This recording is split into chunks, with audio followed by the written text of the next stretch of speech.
ఈరోజు చంద్రబాబు గారు ముఖ్యమంత్రి అయిన తర్వాత తొలిసారిగా కలెక్టర్ల సమావేశం అయితే ఏర్పాటు చేయడం జరిగింది. దీనికి రాష్ట్రంలోని కలెక్టర్లు అందరూ రావడంతో పాటు కీలక అధికారులు అందరూ కూడా హాజరయ్యారు. డిప్యూటీ చీఫ్ మినిస్టర్గా ఉన్నటువంటి పవన్ కళ్యాణ్ గారు కానివ్వండి, డీజీపీ కానివ్వండి, ఇతర మంత్రులు కానివ్వండి, రెవెన్యూ శాఖ మంత్రి కానివ్వండి, వీళ్ళంతా కూడా రావడం జరిగింది.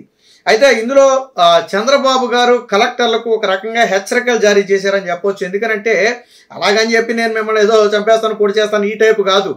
పని విధానంలో ఎలా ఉండాలి అనే దాని మీద ఈరోజు చాలా స్పష్టమైన వివరణ అయితే కలెక్టర్లకు ఇవ్వడం జరిగింది. చెప్పాడైనా, నేను మళ్ళీ 95 సీఎం అని మీరు చూస్తారు. చాలా మందికి చంద్రబాబు గారు 95 సీఎం అంటే ఏంటి అనేది చాలా మందికి తెలియదు.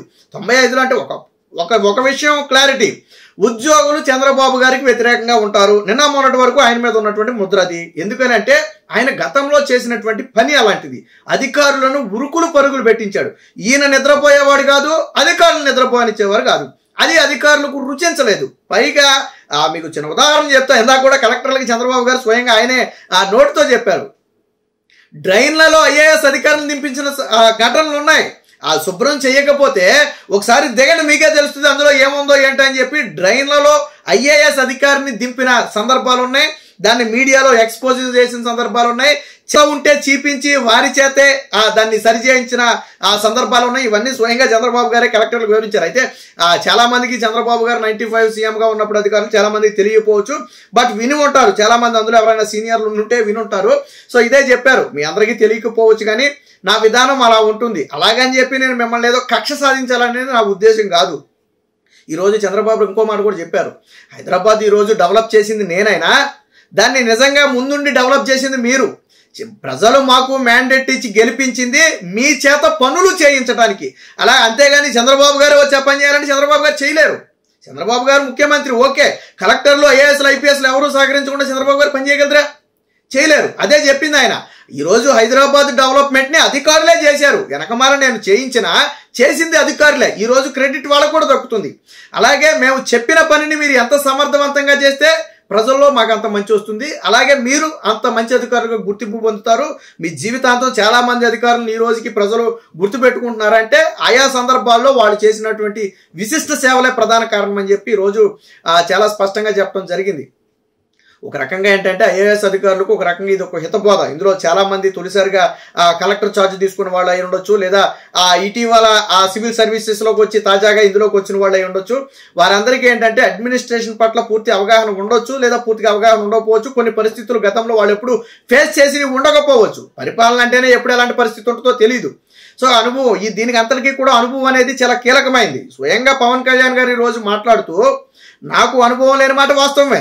చంద్రబాబు గారు అంత అనుభవం లేదు, కానీ ఆయన దగ్గర పని చేయటం వల్ల నేను నేర్చుకుంటాను అని మొహమాటం లేకుండా చెప్పారు. ఆయన ఏమి సిగ్గుపడలేదు. నేను ఒక పార్టీకి అధ్యక్షుడిగా ఉన్నానేమో, నాకు తెలియదంటే ప్రజలు నవ్వుతారేమో.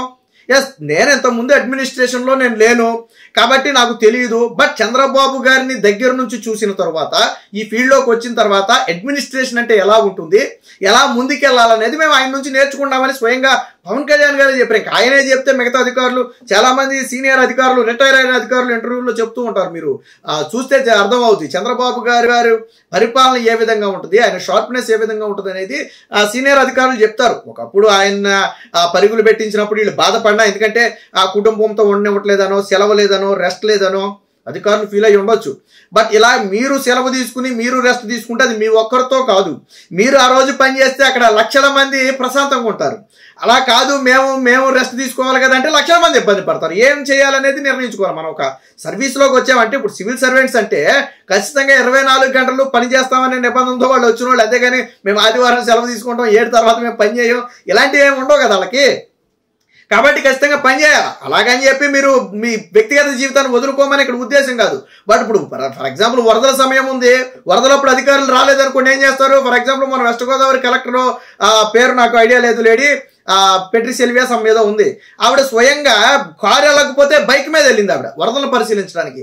సచ్చినట్టు ఏం చేశారు, అధికారులు అందరూ వచ్చారు. ఇప్పుడు కలెక్టరే వరదల దగ్గరికి వెళ్ళిపోయి నిలబడితే మిగతా అధికారులు మీరు రామనో చెప్పడం కుదరదు కదా.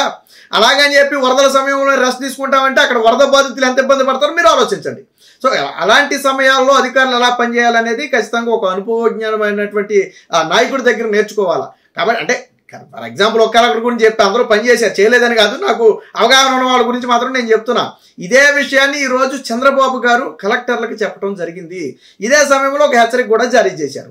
సక్రమంగా పని చేయకపోతే ఏదైనా అవకతవకలు పాల్పడటమో లేదా ఇంకా పాత మోస పద్ధతుల్లో ఇంకా ఆ అధికార పార్టీకి కొమ్ముగాసే లక్షణాలు కానీ, అంటే గతంలో వైసీపీ పార్టీకి కొమ్ముగాసిన లక్షణాలు కానీ ఏమైనా ఉంటే మార్చుకోండి, ఎందుకంటే నేను మారను, మిమ్మల్ని మార్చేస్తా తప్ప నేను మారను అని చెప్పి ఒక హెచ్చరిక జారీ చేశారు. వాస్తవానికి కలెక్టర్లను పూర్తిగా మార్చిన తర్వాత దాదాపుగా ప్రక్షాళన జరిగిందనే అనుకుంటున్నాం. బట్ అక్కడక్కడ ఇంకా వైసీపీ అన్నవాళ్ళు ఉన్నమాట వాస్తవం. అలాగని చెప్పి పూర్తిగా మార్చాలంటే రాష్ట్రంలో ఐఏఎస్ ఐపీఎస్ కొరత వచ్చేస్తుంది. సో అవకాశం ఉన్న కాడికి మార్చారు, బట్ ఇంకా కొంచెం వాసన ఉన్నమాట వాస్తవం, వైసీపీ వాసన. కాబట్టి చంద్రబాబు గారు అదే చెప్తున్నారు, ఏమని, మార్చుకోండి, మీరు పద్ధతులు మార్చుకోండి, మాతో కలిసి పనిచేయండి. 95 సీఎం చూస్తామని ఎందుకు చెప్పారంటే అకస్మాత్ తనిఖీలు ఉంటాయి. గతంలో చంద్రబాబు గారితో వచ్చిన తిప్పలది, ఆయన ఫలానా దగ్గరికి వెళ్తున్నామని ఇంటిమేషన్ ఏమి ఉండదు. ఆ రోజు ఆయన బయలుదేరే ముందు కానవాయి నెట్టేలమంటే వెళ్ళటమే తప్ప వాస్తవానికి సెక్యూరిటీ కూడా బాగా ఇబ్బంది పడేవాళ్ళు. ఎందుకంటే ముందు ఈయన చెప్పేవాడు కాదు, సడన్ గా పోనేమంటే అక్కడ సెక్యూరిటీ ఏర్పాటు చేయరు. ముందు చెప్తే వాళ్ళు అలర్ట్ అయిపోతారు కదా. ఇప్పుడు నేను ఫలానా కలెక్టర్ ఆఫీస్కి వెళ్తున్నానని చెప్పారు అనుకోండి, ఏముంది కలెక్టర్ మొత్తం రికార్డులన్నీ సిద్ధంగా పెట్టుకుని రెడీ కూర్చుంటాడు. అలా కాకుండా సడన్ గా వెళ్తేనే కదా అక్కడ పని జరుగుతుందా లేదా, ఎంతమంది బాధితులు వస్తున్నారు, కలెక్టర్ రెస్పాండ్ అవుతున్నాడా లేదా ఇంకో అధికారి రెస్పాండ్ అవుతున్నాడా లేదా అనేది తెలియాలంటే సడన్ గా వెళ్ళాలి. నాయకులు కూడా వైసీపీ ఇప్పుడు టీడీపీ నాయకులు గుర్తుపెట్టుకోవాల్సింది ఏంటంటే అధికారికంగా మేము వస్తున్నామని సమాచారం ఇచ్చి వారం తర్వాత వెళ్ళడం కాదు. మీకు ఎక్కడైనా సమస్యలు ఉన్నాయని ప్రజల నుంచి ఫిర్యాదులు ఎక్కువ వస్తే డైరెక్ట్గా మీరు వెళ్ళిపోండి ఒక రోజు, అది నిజమా కాదో చూడండి, అప్పుడు అధికారులు నిలదీయండి. ఇప్పుడు ప్రజలు చెప్తే అది అబద్ధం అనవచ్చు, కానీ మీరు డైరెక్ట్ కళ్ళతో చూసిన తర్వాత ఏం చేయలేరు కదా. చంద్రబాబు గారు ఇలాంటి విధానాలు అలవర్చుకోవాలని చెప్పడం జరిగింది. ఇళ్లతో పాటు చాలా రాష్ట్రంలో ఉన్న వివిధ, కేవలం ఈరోజు కలెక్టర్లు మాత్రమే హాజరైనట్టుగా ఉన్నారు, మిగిలిన ఇతర పెద్ద స్థాయి అధికారులు, వివిధ విభాగాల్లో అధికారులుగా ఉన్న వాళ్ళందరినీ కూడా వీడియో కాన్ఫరెన్స్ లో పెట్టారు. ఎందుకంటే ఈ రోజు చంద్రబాబు గారు చెప్పే వ్యాఖ్యలన్నీ కూడా వినారా. కలెక్టర్ల మొదటి సమావేశం ఇది. వాస్తవానికి చంద్రబాబు గారి పాలన ఎంత అద్భుతంగా ఉంది అనేది ఆయా జిల్లాల్లో కలెక్టర్లు, ఎస్పీలు, కింది స్థాయి ఉద్యోగులు పనిచేసే తీరు మీద ఆధారపడి ఉంటుంది. వీళ్ళంతా సహాయ నిరాకరణ చేస్తే చంద్రబాబు గారు వెళ్ళి పని చేయలేరు కదా. ఇప్పుడు కలెక్టర్ పని చంద్రబాబు గారు చేయలేరు కదా, లేకపోతే కింద ఇంకో ఆర్డీఓ చేసే పని చంద్రబాబు గారు చేయలేరు కదా. కేవలం ఆదేశాలు మాత్రమే ఆయన ఇవ్వగలుగుతాడు, కానీ పనులు ఆయన చేయలేడు. సో అదే విషయం చెప్పింది, మమ్మల్ని ప్రజలు ఎన్నుకుంది, మ్యాండేట్ ఇచ్చింది, మీతో పని చేయించమని, మేము చేస్తాం, మీరు కూడా అలా చేయాలి. అంతేగాని మీరే వచ్చి పని చేయాలంటే నాయకులకి సాధ్యపడదు. ఆ నాయకులు వచ్చి ఆ పనులు చేయలేరు, అధికారులు దాన్ని సహకరించాలి.